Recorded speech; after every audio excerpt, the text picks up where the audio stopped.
આપણે મત્સ્ય પુરાણના 60મા દિવસની કથાને આગળ વધારીએ.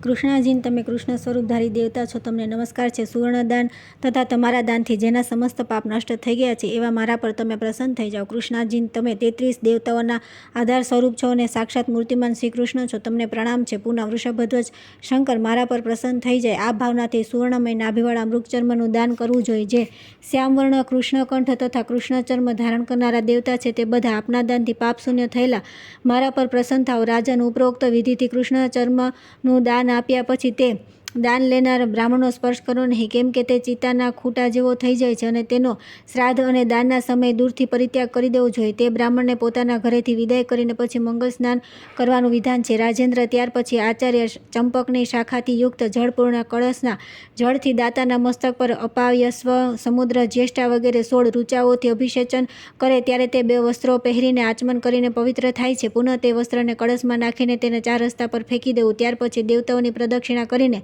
મંડપમાં પ્રવેશ કરે. તે પછી બ્રાહ્મણ તે પીત વસ્ત્રધારી સપત્નીક યજમાનનું માર્જન કરે. રાજન, જો યજમાનને લક્ષ્મીની અભિલાષા હોય તો વિષ્ણુ સંબંધી કળશના જળથી તેનું માર્જન કરવું. દ્રવ્ય અને પ્રતાપની કામનાવાળા યજમાનનું અગ્નિ સંબંધી કળશના જળથી સિંચન કરવું. મૃત્યુ પર વિજય પ્રાપ્ત કરવાના વિધાન માટે યમ સંબંધી કળશના જળથી અભિષેક કરવો. ત્યાર પછી યજમાનને તિલક કરવું. દાતાએ બ્રાહ્મણને દક્ષિણા આપીને કૃષ્ણ મૃગચર્મ દાનની સિદ્ધિ માટે તેમના વિશેષ રૂપે આશીર્વાદ લે.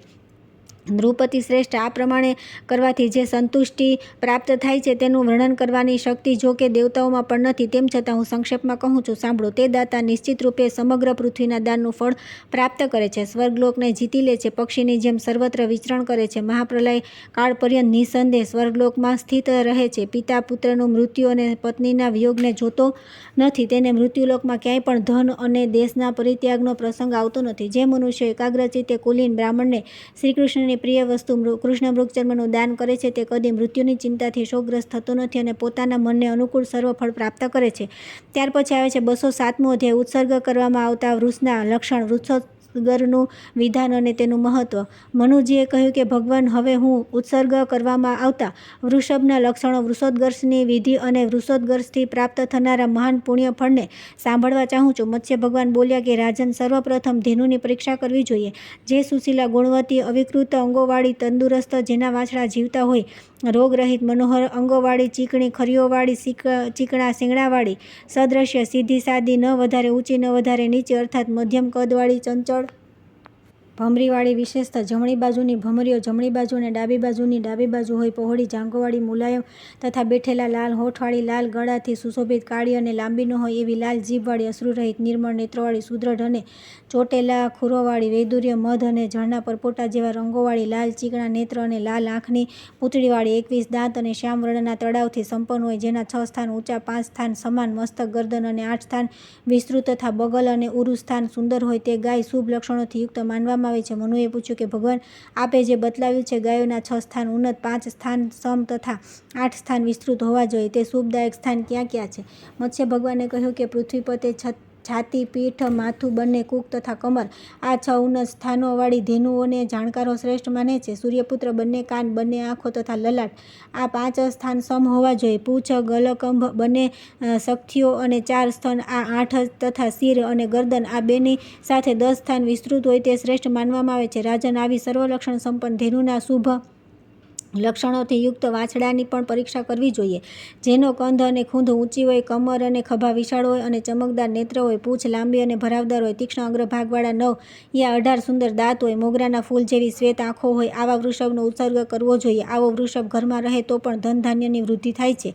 બ્રાહ્મણના માટે તાંબા જેવો લાલ અથવા કપિલ વર્ણનો વૃષભ ઉત્તમ છે, જે સફેદ, લાલ, કાળો, ભૂરો, પૂરો, ઊંચો, લાલ પીઠવાળો, 5 પ્રકારના રૂવાટાથી રંગબેરંગી સ્થૂળ કાનોવાળો, વિશાળ ખભાથી યુક્ત, ચીકણી રૂવાટી વાળો, લાલ આંખવાળો, કપિલ શિંગડાના નીચેના ભાગ લાલ હોય, સફેદ પેટ અને કાળા પડખાવાળો હોય, આવો વૃષભ બ્રાહ્મણના માટે શ્રેષ્ઠ છે. લાલ રંગના ચીકણા રૂવાટાવાળો વૃષભ ક્ષત્રિયો માટે, સુવર્ણ જેવા વર્ણવાળો વૃષભ માટે અને વૈશ્ય માટે અને કાળા રંગનો વૃષભ શૂદ્રના માટે ઉત્તમ માનવામાં આવે છે. જે વૃષભના શિંગડા આગળ તરફ વિસ્તૃત તથા ભ્રુકુટી મુખ તરફ ઝૂકેલી હોય તે બધા વર્ણના માટે સર્વાર્થ સિદ્ધ કરનાર હોય છે. બિલાડા જેવા પગવાળો કપિલ તથા પીળા રંગનો મિશ્રિત વૃષભ ધન્ય હોય છે. શ્વેત રંગનો બિલાડી જેવા પગવાળો અને મણી જેવી આંખોવાળો વૃષભ ધન્ય છે. કાગડા જેવો કાળો અને પીળા રંગવાળો તથા શ્વેત પગવાળો વૃષભ ધન્ય છે.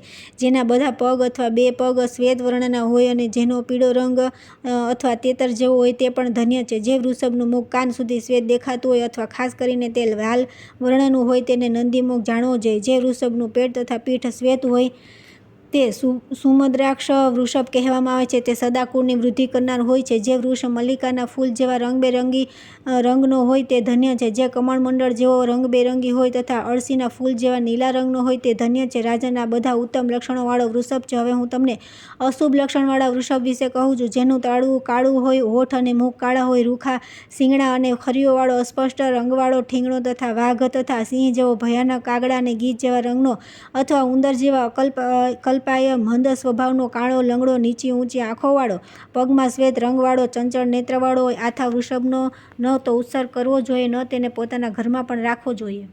હું ફરી ઉત્સર્ગ કરવા પાડવા યોગ્ય શ્રેષ્ઠ વૃષભોના લક્ષણ બતાવું છું. જેમના શીંગડા સ્વસ્તિક આકારના હોય અને અવાજ મેઘગર્જના જેવો હોય. જે ઊંચા કદવાળા, બહુ ઊંચા, મહાન બળ પરાક્રમથી યુક્ત હોય તથા ચંદ્રમા જેવા શ્વેત વર્ણના. જે વૃષભોના માથા બંને બગુલો કાળા રંગની હોય તો તે ઉત્તમ માનવામાં આવ્યા છે. જેમની લાંબી અને ભરાવદાર પૂંછ પૃથ્વીને અડકતી હોય અને જેનો આગળનો ભાગ ઊંચો હોય તે નીલ વૃષભ શ્રેષ્ઠ માનવામાં આવ્યો છે. જેમના શરીરમાં શક્તિ, ધજા અને પતાકાઓની રેખા હોય તે વૃષભ ધન્ય છે અને વિચિત્ર સિદ્ધિ અને વિજય પ્રદાન કરનાર છે. જે ધુમાવાથી અને સ્વયં જમણી બાજુ ઘૂમતા હોય તે ધન્ય છે. જેના શીંગડાના અગ્રભાગ તથા નેત્ર લાલ હોય અને તે શ્વેત વર્ણનો હોય તથા તેની ખરીઓ પ્રવાલ જેવી લાલ હોય તો તેનાથી શ્રેષ્ઠ કોઈ વૃષભ હોતો નથી. અથવા આવા વૃષભોનું પ્રયત્નપૂર્વક પાલન અથવા ઉત્સર્ગ કરવો જોઈએ, કેમ કે એ રાખવા અથવા ઉત્સર્ગ કરવા બંને દશાઓમાં સમૃદ્ધિને વધારનારો છે. જે વૃષભના ચારે પગ, મુખ અને પૂંછ શ્વેત હોય તે બાકીના શરીરનો લાલ રંગ રાખ રસ જેવો હોય તેને નીલ વૃષભ કહે છે. આવા વૃષભનો ઉત્સર્ગ કરી દેવો જોઈએ. તેને ઘરમાં પાળવો ઠીક નથી, કેમ કે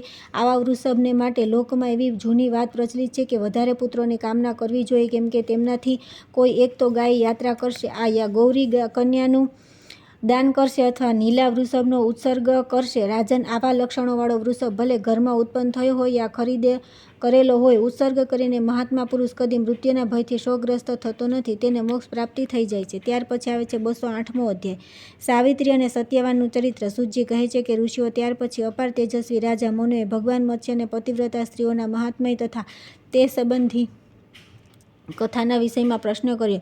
મનુજીએ પૂછ્યું કે પતિવ્રતા સ્ત્રીઓમાં શ્રેષ્ઠ કોણ છે? કોઈ સ્ત્રીએ મૃત્યુને પરાજિત કર્યું છે તથા મનુષ્ય સદા કઈ સતી નારીનું નામોચ્ચારણ કરવું જોઈએ? આપ હવે મને સર્વ પાપનાશક આ કથાનું વર્ણન સંભળાવો. મત્સ્ય ભગવાને કહ્યું કે ધર્મજ્ઞ ધર્મરાજ પણ પતિવ્રતા સ્ત્રીઓને પ્રતિકૂળ કોઈ વ્યવહાર કરી શકતા નથી, કેમ કે તે તેમના માટે પણ સદા સન્માનીય છે. આ વિષયમાં હું તમને પાપોને નષ્ટ કરનારી એવી કથાનું વર્ણન કરી રહ્યો છું કે કઈ રીતે પતિવ્રતા સ્ત્રીએ મૃત્યુના પાશમાં પડેલા પોતાના પતિને બંધનમુક્ત કરાવ્યો હતો.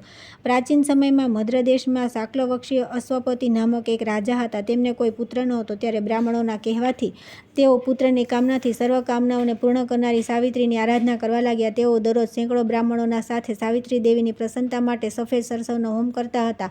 10 મહિના પસાર થયા પછી ચતુર્થી તિથિએ સાવિત્રી દેવીએ રાજાને દર્શન આપ્યા. સાવિત્રીએ કહ્યું કે રાજન, તમે મારા નિત્ય ભક્ત છો, તેથી હું તમને કન્યા પ્રદાન કરીશ. મારી કૃપાથી તમને મારી આપેલી સર્વાંગ સુંદરી કન્યા પ્રાપ્ત થશે. રાજન ચરણોમાં પડેલા રાજાને આટલું કહીને તે દેવી આકાશમાં વીજળીની જેમ અદૃશ્ય થઈ ગઈ.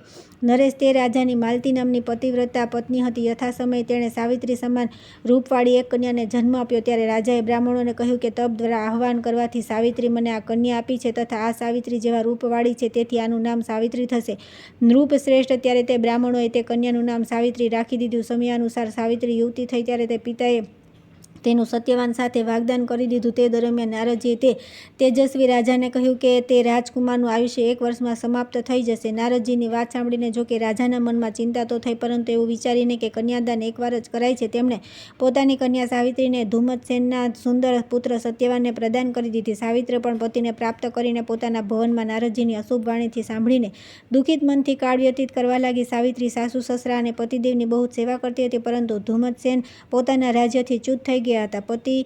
પત્ની સહિત અંધ હોવાના કારણે આવી ગુણવાન રાજપુત્રીને પુત્રવધુ રૂપે પ્રાપ્ત કરીને સંતુષ્ટ ન હતા. આજથી ચોથા દિવસે સત્યવાન મરી જશે આવું બ્રાહ્મણોના મુખે સાંભળીને ધર્મપરાયણ રાજપુત્રી સાવિત્રીએ સસુરની આજ્ઞા લઈને ત્રિરાત્ર વ્રતનું અનુષ્ઠાન કર્યું. ચોથા દિવસે જ્યારે સત્યવાને લાકડા, પુષ્પ અને ફળ માટે જંગલમાં જવા લાગ્યો ત્યારે યાચના ભંગથી ડરતી રહીને સાવિત્રી પણ સાસુ સસરાની આજ્ઞા લઈને દુઃખિત મનથી પતિની સાથે તે ભયંકર જંગલમાં ગઈ. નારદજીના વચનનું ધ્યાન કરીને મનમાં અતિશય કષ્ટ હોવા છતાં પણ તેણે પોતાના મહાન ભયને પોતાના પતિ સમક્ષ વ્યક્ત ન કર્યો, પરંતુ મન બહેલાવવા માટે વનમાં નાના મોટા વૃક્ષો વિશે પતિને ખોટું પૂછતી રહી. શૂરવીર સત્યવાન તે ભયંકર વનમાં વિશાળ વૃક્ષો, પક્ષીઓ અને પશુઓના સમૂહને બતાવીને થાકેલી અને કમળ જેવા વિશાળ નેત્રોવાળી રાજકુમારી સાવિત્રીને આશ્વાસન આપતો રહ્યો.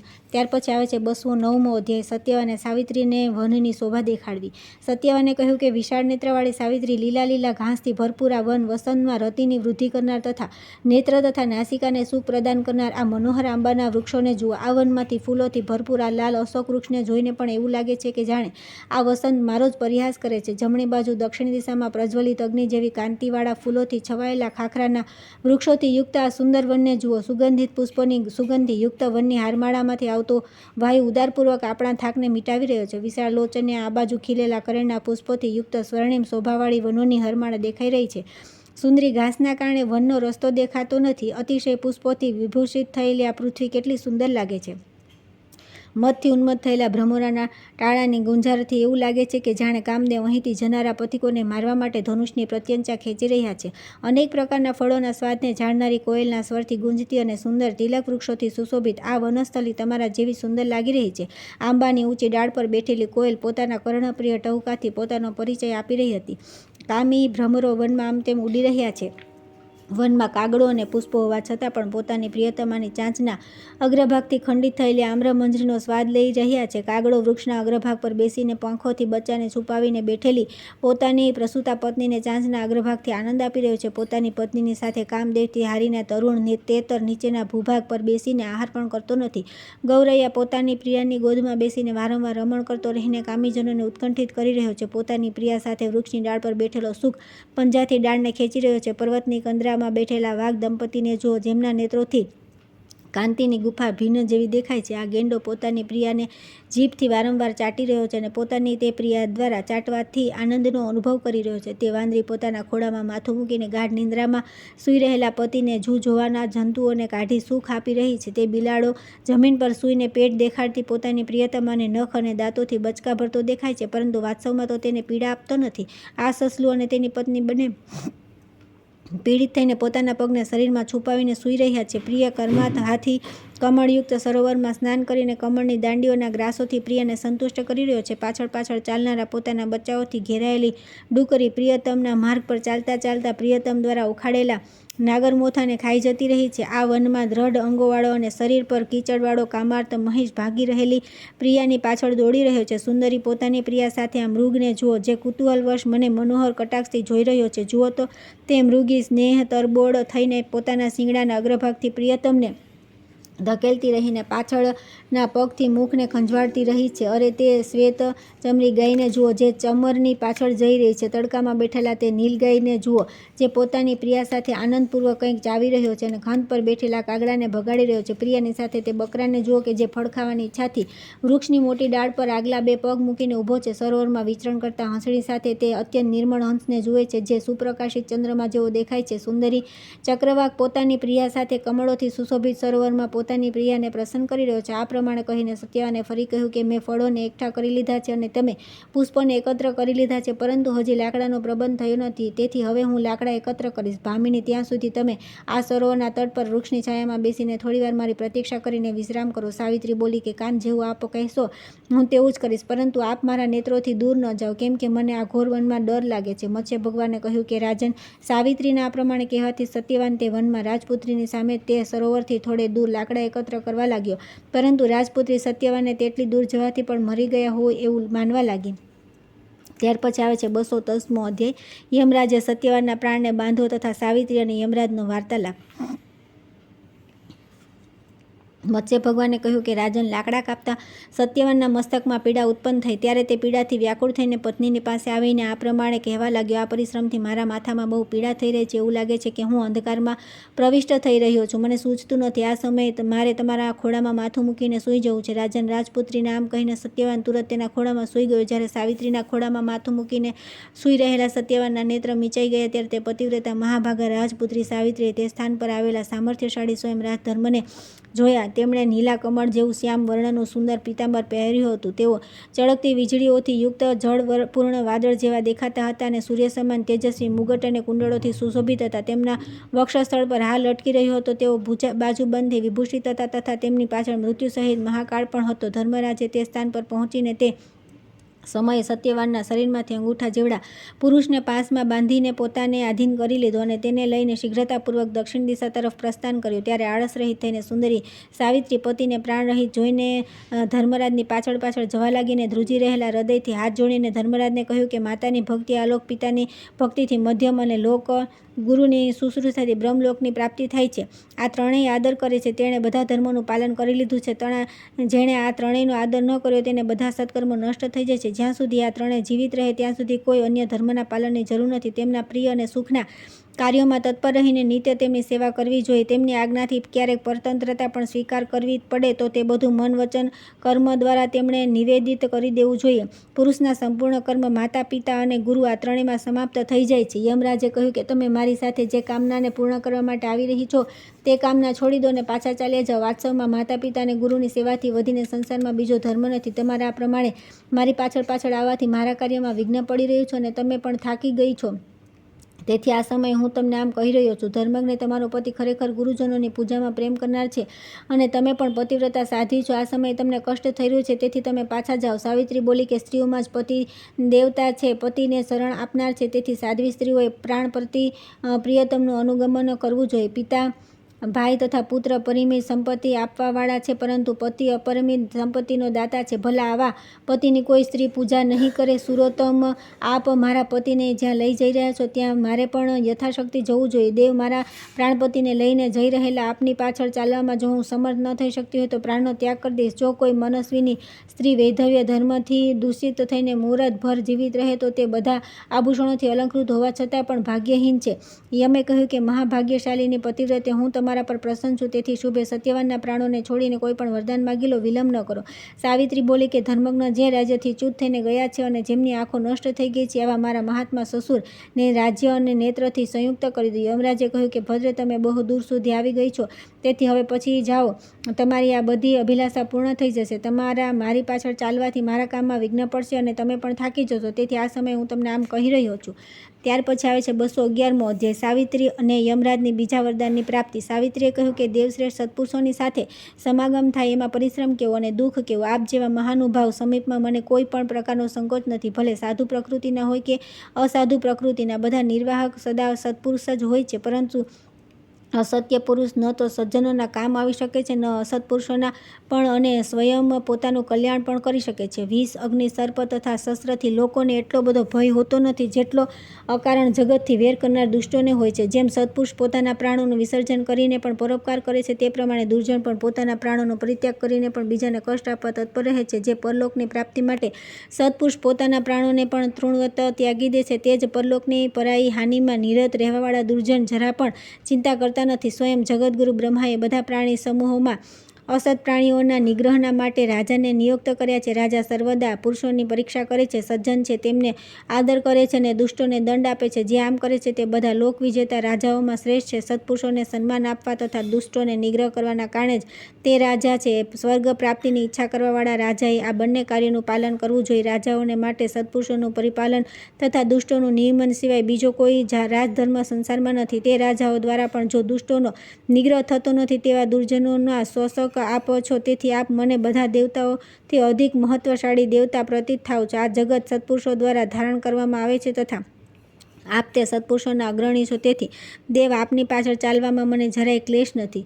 યમરાજ બોલ્યા કે વિશાલાક્ષી, તમારા આ ધર્મયુક્ત વચનોથી હું પ્રસન્ન છું, તેથી સત્યવાનના પ્રાણ સિવાય બીજું વરદાન માગી લો, વિલંબ ન કરો. સાવિત્રીએ કહ્યું કે વિભો, હું બધા સહોદર ભાઈઓને અભિલાષું છું. મારા પિતા પુત્રહીન છે, તેથી તેમને પુત્ર લાભ થાય. ત્યારે યમરાજે સાવિત્રીને કહ્યું કે આનંદિતે, તમે જેવી આવી છો તેવી પાછી જાઓ અને પોતાના પતિને અર્ધદેહી ક્રિયાઓ માટે પ્રયત્ન કરો. હવે આ બીજા લોકમાં ચાલ્યો ગયો છે, તેથી તમે આની પાછળ ચાલી શકતા નથી. કેમ કે તમે પતિવ્રતા છો, તેથી 2 ઘડી સુધી વધારે મારી સાથે ચાલી શકો છો. ભદ્રે સત્યવાને ગુરુજનોની શુશ્રૂષા કરીને મહાન પુણ્ય અર્જિત કર્યું છે, તેથી હું સ્વયં તેને લઈ જઈ રહ્યો છું. હે સુંદરી, વિદ્વાન પુરુષે સદા માતા પિતા તથા ગુરુની સેવામાં સદા તત્પર રહેવું જોઈએ. સત્યવાને વનમાં આ ત્રણેયને પોતાની શુશ્રૂષાથી પ્રસન્ન કર્યા છે. શુભે, આની સાથે તમે પણ સ્વર્ગને જીતી લીધું છે. શુભે, મનુષ્ય તપસ્યા, બ્રહ્મચર્ય તથા અગ્નિ અને ગુરુની શુશ્રૂષાથી સ્વર્ગને પ્રાપ્ત કરે છે. તેથી વિશેષ રૂપે બ્રાહ્મણે આચાર્ય, માતા પિતા તથા મોટા ભાઈનું કદી અપમાન કરવું ન જોઈએ. કેમ કે આચાર્ય બ્રહ્માનું, પિતા પ્રજાપતિનું, માતા પૃથ્વીનું અને ભાઈ પોતાનું સ્વરૂપ છે. મનુષ્યના જન્મમાં સમય માતા અને પિતા તથા આચાર્યનું સદા સર્વદા પ્રિય કાર્ય કરવું જોઈએ. કેમ કે આ ત્રણના સંતુષ્ટ થવાથી બધી તપસ્યાઓ સંપન્ન થઈ જાય છે.